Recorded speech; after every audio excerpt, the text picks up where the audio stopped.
பொருளாதார கொள்கையில இன்னைக்கு பிஜேபிக்கும் இங்க இருக்க ஆளும் அரசுக்கும் எந்த ஒரு பிரச்சனையுமே இல்ல. வித்தியாசம் இல்ல. பிஜேபி இங்க ஆளலன்னு எதை வச்சு சொல்லுவோம்? கல்ச்சரலா வேணா சொல்லலாம். அதுவும் இன்னைக்கு நிறைய விஷயத்துல நம்ம வந்து அனுபவப்படுறோம். ஸ்கந்தர் திருச்செந்தூர்ல நிறைய விஷயம் நீங்க சொல்லலாம். எதனா ஒரு நிகழ்ச்சி நடந்தா மாட்டுக்கறி போடாதன்றான். போலீஸ் வந்து ஒரு பெரியாருக்கு விழா எடுக்க முடியல, நாத்திக பேரணி நடத்த முடியல தமிழ்நாட்டுல.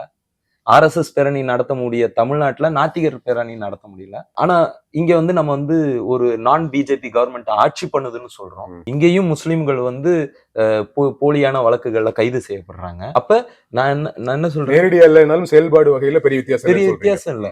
ஆனா நான் வந்து பிஜேபியும் டிஎம்கேயும் ஈக்குவேட் பண்ண விரும்பல. ஆனால் எக்கனாமிக் பாலிசில பிஜேபி டிஎம்கே ஒண்ணுதான். நீங்க பெயர்கள் தான் மாறுது. மீண்டும் மீண்டும் அதுதான் சொல்றோம், பெயர்கள் தான் மாறுது. நீங்க சோசியல் ஜஸ்டிஸ்னு பேசணும்னா அதை ரியல் சென்ஸ்ல நீங்க கொண்டு வரணும்னு நினைச்சீங்க. அது வந்து அது உண்மையிலேயே சோசியல் ஜஸ்டிஸை நீங்க அது கடைக்கோடி மனிதனுக்கு அதோட பயனை அனுபவிக்கணும்னா இந்த நவதாராளவாத கொள்கையை நிராகரிப்பதன் மூலம் தான் நீங்க சோசியல் ஜஸ்டிஸை கொடுக்க முடியும். அதை விட்டுட்டு இவங்களை தொடர்ச்சியா இதே தொழில பரம்பரையா வைக்க போறீங்களான்ற கேள்வி எல்லாம் வந்து அபத்தமானது.